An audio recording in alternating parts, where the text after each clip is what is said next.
Welcome back, War Room fans. Okay, here we go. Last UK video.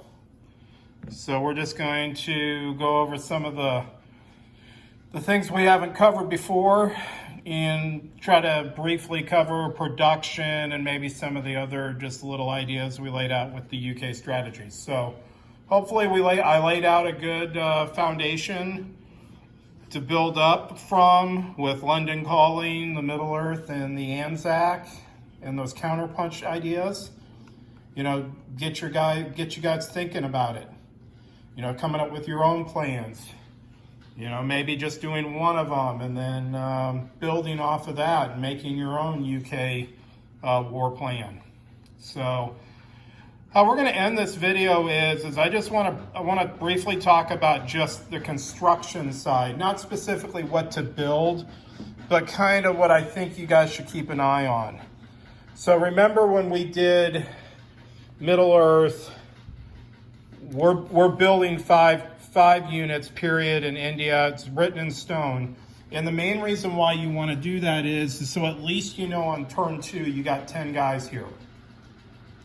Okay, now I think you also want to build 5 ground troops. Don't build any planes. Just build 5 ground. Maybe on the second turn, 5 more ground. So now you got a foundation of 15 guys to play with in India. That should be more than enough at the beginning of the game to secure India. Okay? Remember the Anzac guys? That's totally up to you. Because we need to start spreading out here on these builds. Don't get fixated up here. Build just enough to secure it. You know, that opening turn, maybe 3 guys here. That's it for South Africa. Just get 1 3-stack as the reserves coming up. And I think that's all you really need to build out of South Africa, unless you got some different plans. The big thing, guys, I found in our specific games is the UK player sometimes gets too fixated over here. And they stop, or I shouldn't even say stop, they never really build up here. They rely on the Americans coming over, and it's almost like the British go, well, the Americans got it, so I don't need to really worry about here. I think that's a mistake. Once India is secure, hopefully that happens by the end of turn 3, you need to start building a mix of units up here. Just don't get fixated on it, well, I'm just going to build land, or I'm just going to build air. You need to build a mix, even build some Navy. Not a lot, but just make it so that Germany doesn't get it in their noggin that, you know, between their naval power, maybe they build some Navy, and their air power that they'll be able to get out here. It is key to remember, guys, that if Germany, because we don't know what's going to happen here on the first turn. We're playing in the blind. If on that first turn after production, Germany actually does build some naval, you have to respond in kind. You have to keep your naval numbers at least at parity. Because if you don't, then you're going to have to rely on Americans building ships, and they're really far away. Plus America's building ships over in the Pacific, maybe. So you put America in this real production bind. If you don't help them out up here, then America is going to get really, you know, they're going to get really thinned out on their production. And you're going to kind of neuter the United States a little bit because they're the one power fighting the 2-front war. And, I mean, you are too, but not to the extent of America. So you need to help them out. One of the things Bryce found out in one game was I built a carrier on the first turn up here. Now, you might go, well, why would I do that? And there was an unintended consequences of doing that. I did it just so I could get a 3rd unit type up here so that I would always have force advantage on the Germans. Because I know most likely Germany's never going to build a carrier, but they might build a battleship. But if you can get a carrier up here, you'll maintain your force advantage on them. or at least parity with them when it comes to the force advantage.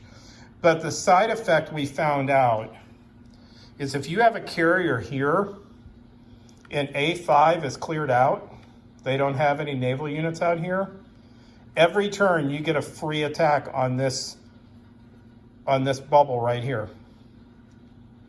At the end of all the movements, you always go, okay, I don't need my carrier plane anywhere. Carrier plane flies right here and gets a freebie convoy attack. That's a little sneaky way to be hitting this convoy route right here if you have a carrier out here. That was a little unintended consequence that all of a sudden Bryce and I realized, that the A5 zone all of a sudden becomes a really juicy target for carrier planes out of A6. Now, you never really have to build up here in Canada, guys. The only reason why you're ever going to have to build out of Canada is if Germany did that, all-out air assault and blew up all your factories over here in Great Britain. Now you might say, well, that's interesting. In our 12 games we've played, 2 times Britain has had all its factories blown up.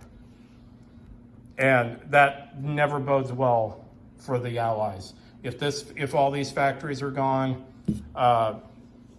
basically Germany has secured its back door over here to the Allies, because now it's completely coming from way over here, and it's all based on the Americans.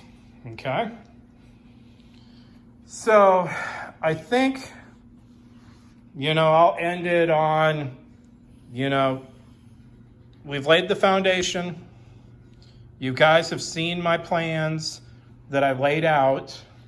And as I've said numerous times now, that's not the be-all, end-all of UK plans. There's obviously a lot of different things you can do, but we can't cover every single one of them in every single video. So this is where we're going to end it.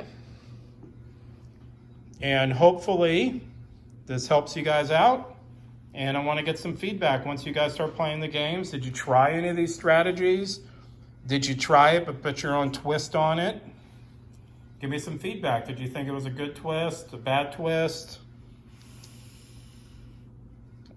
So I think that is it, guys. And then I'm going to start up. The next series I'm going to do is I'm going to do 2 videos on the United States. And I'm going to approach that from the historical aspect of the United States. One of the things, remember at the end of the Counterpunch, guys, when I talked about the UK, coming up in here and really coming at them, and I said that was like the historical British battle plan. In the interwar period, Anzac and India were very concerned about Japan, and they had basically a battle plan that Anzac and India had come up with, which was basically Singapore here. It was basically called the Singapore Battle Plan, where they made Singapore into like a fortress. Everything was based out of here. It took them like 10 years to build up Singapore to be this major naval base down here. And the entire plan that they had, this battle plan Singapore, was if Japanese aggressions came down here, Anzac would come over, the Indian Ocean Royal Navy would show up, and then they had big battle plans for down here, and Singapore was the centerpiece of the plan. Now, obviously, we all know what happened to Singapore. It got taken over very quickly. It's considered one of Britain's greatest defeats in the war. And it was primarily because the naval aspect of the plan never materialized. Because when the battle plan, the Singapore battle plan, was being developed in the 30s, we had another issue rise called Nazi Germany. And so, as great as the battle plan might have been, the Royal Navy never could truly support it with enough ships. because Anzac and the British over here, they only had like one carrier and one battleship. Everything else was just cruisers and small subs. So that was one of the main reasons why this battle plan that they came up with failed. So that's it for the UK.